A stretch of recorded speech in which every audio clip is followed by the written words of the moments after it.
Viewer discretion is advised. This is The Tea is Toxic.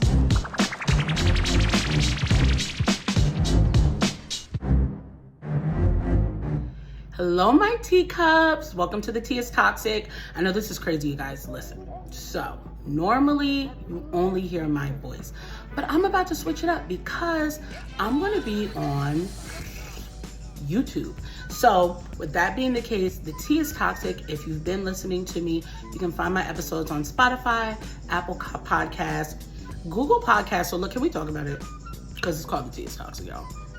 Google Podcasts claims that they're like no longer a thing anymore. So I can't like officially be like Google Podcasts, but if you're on there and you're already using them without any issues, you can find The Tea is Toxic on there as well, okay?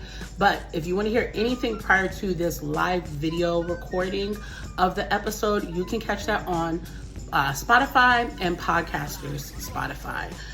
The Tea is Toxic. There are literally tons of episodes. It goes all the way back to the first season. We are actually in the second season. And I wanted to get started like this because my third season, I'm actually going to be doing about my hometown. It's got a lot of wild stories, a lot of crazy things that have happened over forever, okay? It's like this little small town in New Jersey, and we're gonna be talking about all the crazy happenstances and circumstances surrounding this town and events that have occurred in there. So in the meantime, I'm closing out my season 2, the last half of my season 2, by doing recordings on YouTube and Spotify. Okay, y'all with me. Okay, if you know, you know. Now, if you're new here, definitely share this to your friends, your family. If you're not feeling my voice, share it to your enemies because you know your nosy ass is following them too. If you're new here and you love what you see, like and subscribe and become a teacup with us, okay? My little toxic teacup. So, what is The Tea is Toxic? It's very simple. The Tea is Toxic is a podcast where we talk about toxic events, people, situations that have happened over time.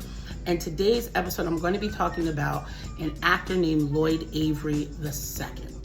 Okay? So we're going to get into that with him. And so, yeah, let's get into it. I mean, honestly, normally I'll have guests on. And so with my previous episodes, there have been guests. If you guys are already following and you're listening from Spotify, you're used to me having on a guest. I don't often go on solo, but it might start getting a little more solo. And if you guys like that, definitely let me know. And I can do it this way also. But shout out to some of my reoccurring guests. Ace Alpha, you guys can catch on YouTube. Nikki June, Dare to Be Naughty. Ace Alpha has Objective Bias. Nisha and Buddha with the Hot Garbage Podcast. Those are 3 of my main reoccurring guests. And then I've had some that have come on. Mr. Saya, I've had Jabari come on. So there have been so many different guests that I've enjoyed. G. Lane. And now we're gonna just try it a little more solo dolo because normally I tell stories anyway. So now we're gonna get into the stories. And because you're seeing my face, I'm gonna get a little more candid. I'm gonna get a little more in your face. If you don't like cussing, if you don't like that Jersey grittiness, this might not be for you. But check it out anyway, just in case you like it and you go, she a little extra, but I F's with it though. So here we go. All right, you guys, let's get into it. So today we're talking about Lloyd Avery II, okay? Now he was born on June 21st, 1969. So he was a Gemini going into Cancer season, okay?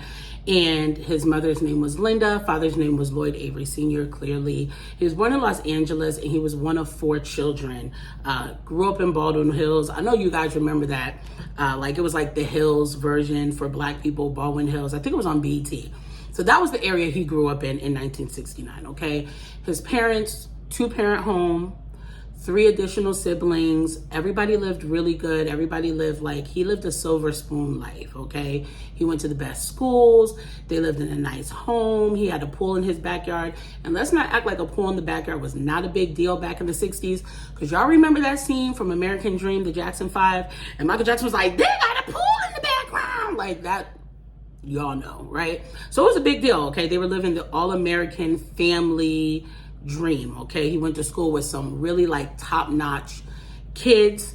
Some of his friends were like Quincy Jones kids, Smokey Robinson's kids, okay? He was really big on sports. He was really good at polo and baseball. Water polo, sorry, y'all. So let's be honest here. If I'm saying that Lloyd was playing water polo and baseball, not basketball and football, y'all can kind of sum up the neighborhood, the caliber economically that he was living in. Like, he had a really good life, okay? He was shy, okay? But he was popular at the same time. Like, he was top, top of the class, top with the sports, very popular. He graduated and he went to trade school and he graduated high school. So his dad wanted him to follow in his steps. His dad was like, listen, eventually you're going to be a father, you're going to be a husband. I want you to have a trade in your life that you can make really good money with. I want you to follow in my steps. He wanted him to kind of maybe be a plumber, an electrician, something that was going to really bring the money in, because it's a need that everyone has, and Lloyd wasn't really with the energy. He was all about the arts, okay? He was bigger on like the artistic side. He wanted to do music. He was big in the music thing, and his dad was not trying to hear that. He's like, look, Pops, all I want to do is make beats, okay? So his Pops is like, you're going to go to trade school. Lloyd turns around, drops out of school without telling his parents, okay? His dad eventually finds out that he's dropped out of school, and he's so pissed that he grabs Lloyd's baseball bat and he F's up all of his equipment, okay? He tears up his drum set, musical equipment, all of that. Now, like I said, Lloyd was like, he came from a very, I guess you could kind of say prestigious family, right? If his friends are Quincy Jones kids, he's living the good life, okay? But this is the first time that he gets into a little bit more of like a ratchet energy, low vibrational behaviors. Y'all know what I'm talking about, because he actually, to get the equipment back, rather than saving up his money from getting a job and going to the music store and purchasing the set, Lloyd's like, nah, we're going to work smarter, not harder. We're going to jump right through B to Y, and we're going to go from A straight to Z. We're going straight there. He breaks into a musical equipment store, and he steals the music equipment. He gets caught, and he gets arrested. Now, this is the first time with Lloyd doing any kind of like serious time and, getting caught up in some chaos. Now, lucky for Lloyd, it wasn't anything serious that like hung over his head long term. He's still a silver spoon-fed baby, you know what I mean? Regardless of complexion or, black, white, all of that. He's in a prestigious neighborhood. He's in a prestigious part of Cali. So he still has a lot of different connections. One of the connections he ends up having is with John Singleton. If you guys know who John Singleton is, he's written a plethora of films. The first film being Boys in the Hood. So what John Singleton does is he approaches Lloyd and he's like, hey, I want you to play in this movie for me. And Lloyd is like, all right, cool. Like, I'm doing music, but I'll pick up a little bit of acting. That's fine with me. He doesn't get a super big role, but he does get a prominent role in the movie as what they call, quote, knucklehead number 2. Okay. Now, if you guys remember the movie Boys in the Hood, if you have not watched Boys in the Hood, come out of the rock from which you lay and go watch the movie. I'm not explaining the synopsis, y'all. We're not doing that on the Tea is Toxic. You know what happens. Ricky! Everybody knows that scene. That is what he's known for. He is actually the one that shoots Ricky in Boys in the Hood at the end, played by Morris Chestnut, okay? But John Singleton, he had coached Lloyd through this process and kind of like coached him on how to hold the gun, how to behave in certain ways to come off like a thug.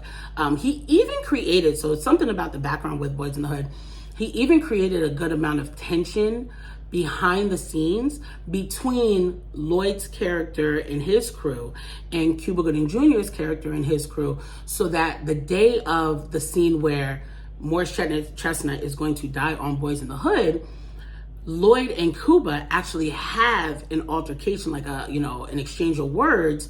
And so it translates on the screen so much better. Okay. So literally Lloyd's playing a gang member. He's playing a blood, and he is the one that kills Morris Chestnut. So it does great for him, right? It becomes a success. Lloyd becomes well known. Some of the other actors that you guys know, such as Morris Chestnut, Ice Cube, Cuba Gooding Jr., their career starts to take off. Lloyd starts to take off in his own right as well, because the role he played while it was so small was so iconic, because it was such a big deal with Ricky, aka Morris Chestnut, being a main character in the film, okay? He got attention in the clubs.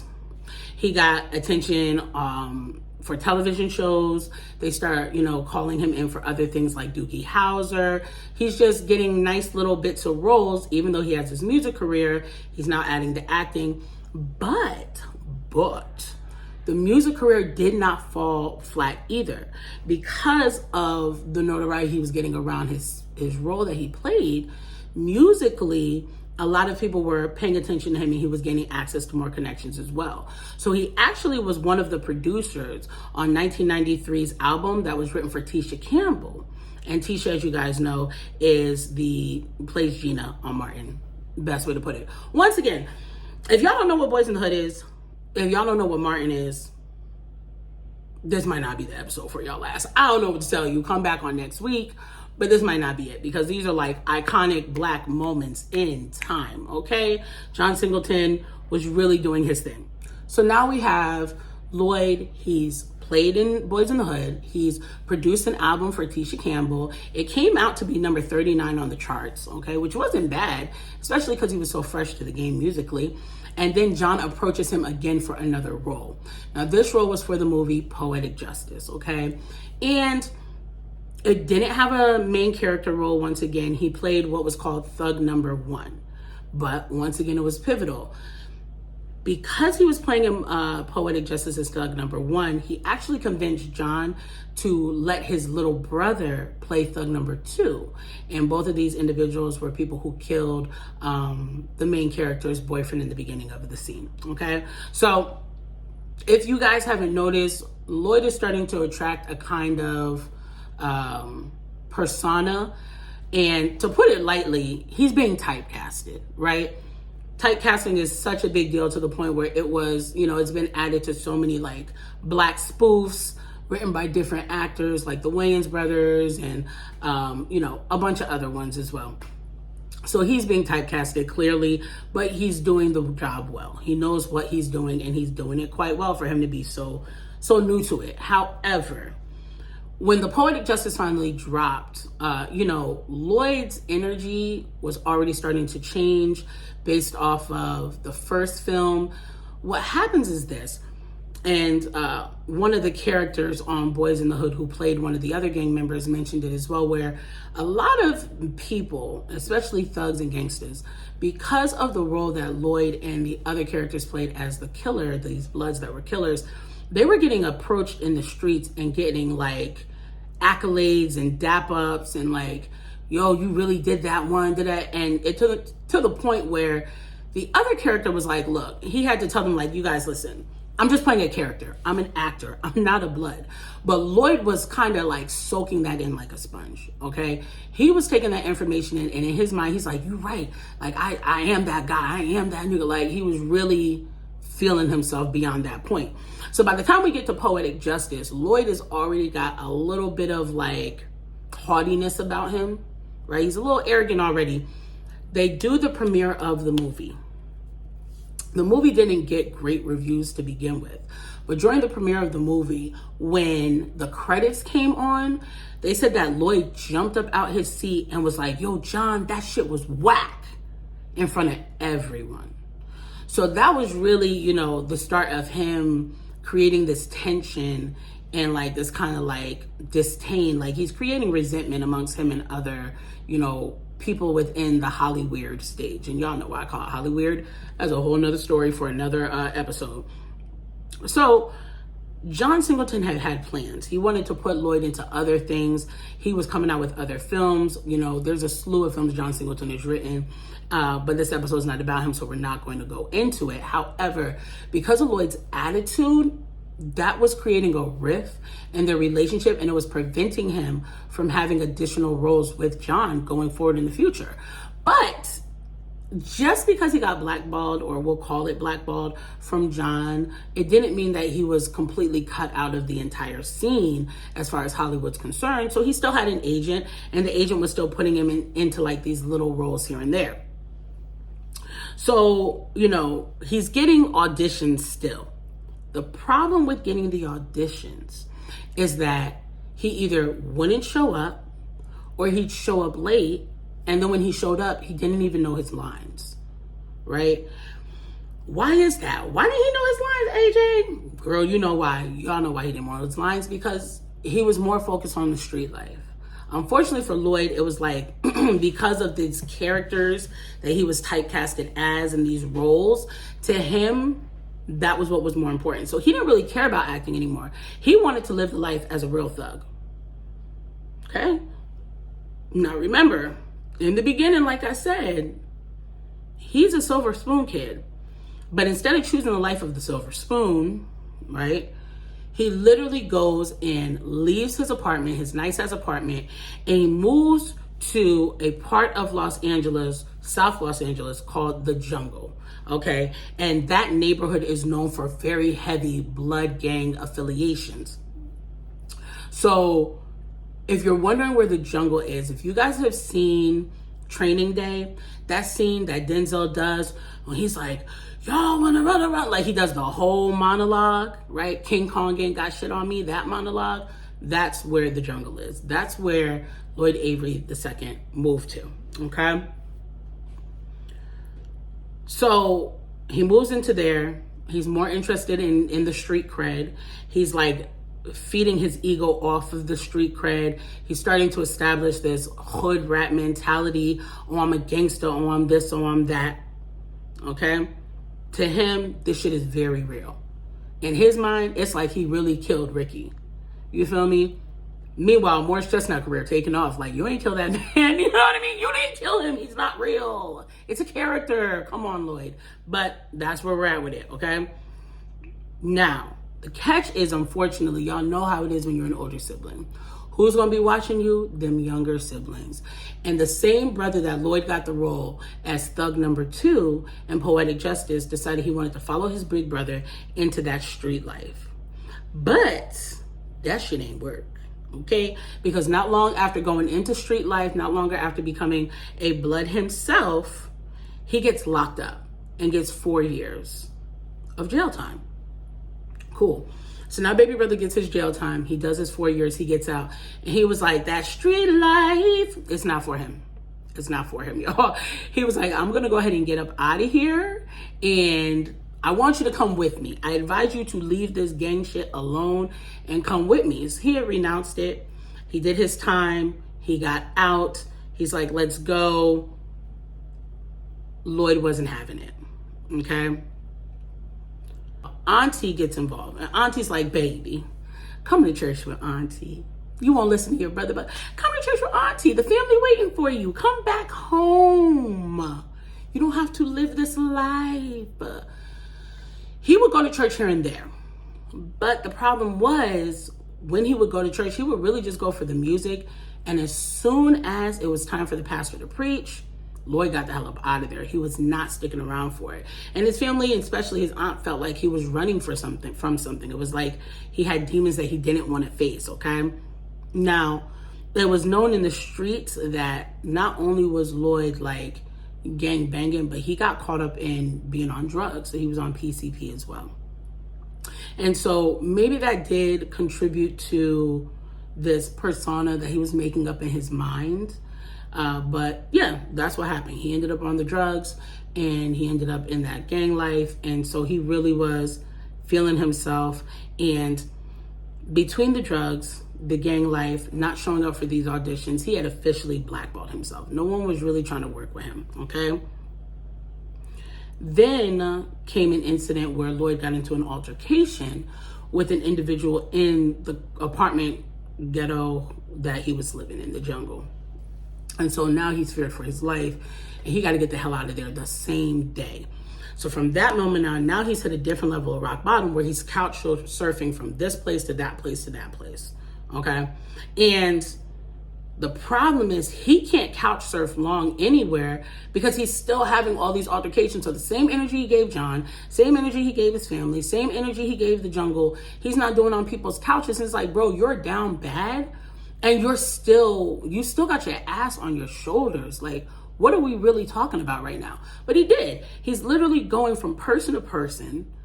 And he's going from couch to couch, and he's having these minor altercations. He's having beef with them. He's getting kicked out, headed to the next place. It got so bad that during one incident, he actually had an altercation with his friend's mother, and he maced her ass. Maced Mama Dukes. And the crazy part is that wasn't even the first time that he had maced someone, because a few years back after the film came out, he maced a famous MTV DJ at a club one night. So he's kind of like all over the place, okay? After all of that, you would think that that was enough rock bottom for Lloyd, right? That he would go back home to his family, but he didn't want to. He still wanted to be dealing with the drugs. And he ended up moving into a small, like, little spot, a little room in a supply office, okay? They had little rooms and a shared bathroom. He's making money off of these small residual checks from previous films the films and television that he did. And he's working at a car wash. And of course, he's selling drugs on the side as well. But let's be honest here. Clearly, Lloyd's not great at selling drugs because, bro, you are nobody's kingpin, okay? So that's not even cutting all of it if that's the best he can do to survive, okay? July 1999 is when things get really wild, because Lloyd is near a Santa Barbara plaza. He has an altercation with a woman named Annette Lewis and a man named Percy Branch. And during the altercation, Lloyd takes out a .45 and shoots Annette multiple times in her stomach, shoots her multiple times, kills her instantly, and then shoots Percy in the stomach. Okay, so Annette's been shot dead on the scene multiple times all throughout her body. Percy's been shot in his stomach, okay? And he dies like 3 weeks later. So all of that gangster shit that Lloyd was talking about, he's finally living. He's got that .45 in his hand. He feels powerful, and he's just taken 2 lives for the first time ever. And did he run? Did he hide? Did he get out of town? No. Lloyd didn't give a damn. He didn't care. He stayed exactly where he was until he got a call to be in a new film. So 13 days later, he heads to New Mexico to start filming a movie called Lockdown that was done by Master P. Problem is, a tiger ain't fitting to change its stripes. So Lloyd is literally still on the nut shit on set. He finally has an opportunity to make some real money again, and he's having all these altercations with people. He's having fights. He's like breaking shit up. Like, he's doing the most. He's getting caught stealing. He's smoking on set. He's smoking the PCP. He's fighting people. It got to the point where he actually had an altercation and tried to attack his stylist. And that's when Master P gathered up all his boys and was like, hell no. And they whooped Lloyd's ass. They did. And we're gonna be honest. They whooped Lloyd's ass, and then they sent him on his way. So Lloyd goes running out because he gets kicked off the set. He's running from the fake penitentiary, right? The abandoned one that they're filming at, and runs his ass right into the real penitentiary that's down the street, and actually jumps that gate and then sets off all the alarms and bells and whistles. Right? So now you got all the officers coming out. They're all coming out, guns drawn, pointed at him, about to kill him. And the producer from the film actually had to come out to the actual penitentiary to let them know, like, yo, he's an actor. Please put the guns away. Like, this is not real. Like, just give him a second. He's on drugs. Like, and so they let him go. But the state of New Mexico is not having it, right? Like, New Mexico's like, it's not happening. So they literally take him to state lines, kick his ass out, and it's like, you can never come back to New Mexico again because you're bugging. Well, that ain't stop Lloyd, right? He's going off, doing his own thing, and he gets home, and can we take a pause, y'all? Because this part I'm about to tell you. Instead of him getting into trouble, okay, Lloyd gets a role.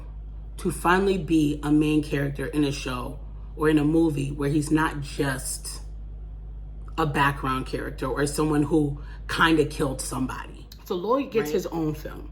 He gets to play a guy named G-Rod in the film Shot, okay?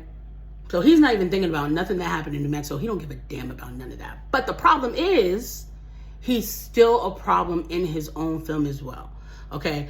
Literally what's happening is he is walking around with the prop gun all the time, okay? And he's telling the crew to call him G-Rod even when they're not recording. Then he even has the audacity to threaten to kill the director multiple times. Like, yo, you know I could just take your life. Like, he is literally on one. December 1999 comes around. Lloyd is in Beverly Hills hanging out at grandmama's house. He's talking to his kid brother and the one that, you know, renounced the gangs and everything. And at one point he looks to the sky and he's like, you know what, man, I had a good life. Like, had? That may be one of the reasons that may have occurred is because in the fall, after the, you know, filming and everything, when Lloyd got back to town, he saw that there were wanted posters for him. Because, my guy, you still killed somebody. Like, you killed 2 people. So they were still looking for him, even though he was off living his best life. What's so crazy is, regardless of everything that Lloyd did, he kept getting blessed. Like, he was protected. Like, when I say grandmas in Kneebone Valley, grandma must have been praying, auntie must have been praying, mama and daddy must have been praying, because in spite of everything Lloyd was doing, it just was like things just kept coming his way, opportunities. No matter how low things got, no matter how bleak, things kept turning themselves around. And it seemed like Lloyd wasn't hearing it, right? But that all changed on December 8th because Lloyd heard the cops coming to his grandmother's door. So he gets up, he gets dressed, he goes in the room, he hugs his brother, he tells him goodbye. He runs out the back door to escape the police, gets caught, and they charge him with double murder, right? Double homicide. And he ends up getting life in prison. Now, on his journey with getting life in prison, with that sentence, Lloyd does begin to turn his life around, which is a beautiful thing, right? He turns his life around. It's never too late. Like, it was too late, but it's still not too late so long as you have breath in your body. You know what I mean? Y'all get me. Teacups, y'all understand. So Lloyd goes and, you know, he turns his life around. He starts getting back into the church. You know, he starts getting back with God. And by the time he gets to jail, his name in jail is none of those thug names. It's actually Baby Jesus. That's what they call him. They call him Baby Jesus because he's always preaching and talking about the Bible. So he gets a really like positive outlook. He's just doing really well while he's in prison. Okay, he's learned from his lessons. He's doing his time for the mistakes he made, and everything's turning around until Lloyd is introduced to a new cellmate that comes into his life, whose name is none other than Kevin Roby. Now, the problem is, Kevin Roby had been in solitary confinement for years, okay? And normally, he ends up being in the cell by himself because he has so many different altercations with the inmates. But for whatever reason, they moved Kevin in with Lloyd. It feels very set up-ish, but we're going to talk about it, y'all. The sad part is Kevin is a Satanist, right? An extreme Satanist. And you have Lloyd, an extreme Christian. And that shit wasn't working out. And during one of their arguments, they end up having an altercation. And Kevin literally strangles Lloyd during this violent argument, okay? He chokes him to death and he beats him up and then he hides his body on the bed under the covers. And nobody's looking for Lloyd. Like, none of the officers are checking for him. How he keeps slipping through the system like that is beyond me. But it's to the point where for 11 body counts, they don't notice that Lloyd is not in his cell. It isn't until Kevin decides to make an even grander gesture to prove his point that they even know that Lloyd is dead. And what he does is he ends up doing, he ends up drawing a pentagram in the middle of the cell. He places Lloyd in the middle of that pentagram, and then he uses his blood to draw satanic symbols on the walls in the prison cell. So, hello, correctional officers, 1 + 1 is 2, wake the hell up. Now they recognize that Lloyd has passed away. The incident occurred on September 4th, 2005, so rest in peace to Lloyd Avery II.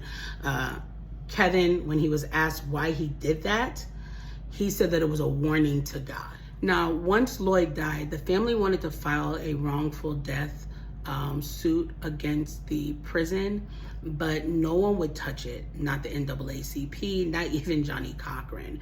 And more than likely, that's because of the life that he lived, that he chose to live, as well as his reason for being in prison to begin with. So you guys, that's the Tea is Toxic episode. You guys can let me know what you thought about it. I think it's very simple what the toxic part about here is. In this situation here, Lloyd was his own worst enemy. He got in his way each and every time. He made horrible decisions all the way up until the very end. And unfortunately, even though he was, you know, by the time in prison, an avid like Bible thumper and Christian and all of these other things, that also should include self-control, right? And so if you're arguing with your cellmate, which leads to your death, there's still a certain level of self-control that just isn't there yet. It seemed like Lloyd just never really wanted to grow up, per se. He kind of put himself in a position where no matter who was there for him and who tried to help him, he just wanted to choose the hardest path possible. I think we all know someone in our life who makes the conscientious decision to just go at it full throttle. This is the right path. This is the wrong path. I'm going to choose the wrong path because I want to learn it however way I want to. It's my life. I'm going to make that choice for myself. But you guys, y'all, we don't have to make it a difficult choice every time. Sometimes it's okay to learn from other people's mistakes and go, yo, you know what? That's not going to work for me if I choose that path. I don't like that for my life. That might work for him, but it's not going to work for me. I think I'm going to go the straight and narrow. Okay? I don't have to murder someone to decide murdering is a bad idea. I'm just going to decide not to murder, right? Unfortunately, this was a conversation or a subject where the tea is toxic. Who's the toxic one in this situation? Lloyd's own intrusive thoughts. That's just the facts. Lloyd's thoughts led him to the direction that he threw it all away, and he could have proven his father wrong. He could have showed his father exactly what being part of the music industry and being part of Hollywood could do, and how far it could take him, and how many roles he could play going forward. He could be someone that's on the top of the game right now. He could have been the next character in The Best Man or in Juice or anything else that was going on. He had so many opportunities to showcase everything that he had learned from John Singleton, and he took it all for granted, and he just ran through all of these different people until people started running through him. So you guys, that's the episode of The Tea is Toxic today. I hope you guys did enjoy it. Let me know what you thought. If you have anyone or anything you would like for me to talk about, definitely go ahead and shoot me a message. You guys can check me AJZTEA on Instagram, and The Tea is Toxic on Instagram, YouTube, TikTok, Spotify, blah, blah, blah, you name it, that's where you're gonna find me, okay? So, till next week, you guys have a great rest of your week. Be blessed. Y'all, don't do what Lloyd did. Listen to the people around you who care about you, who want to help you be a better version of yourself. Don't choose the hard path, please. I don't want to have to talk about you, because I will. I'll bring you on and we can talk about how toxic your tea was, okay? So, till next time, I will see you guys later. You guys have a great day. Bye.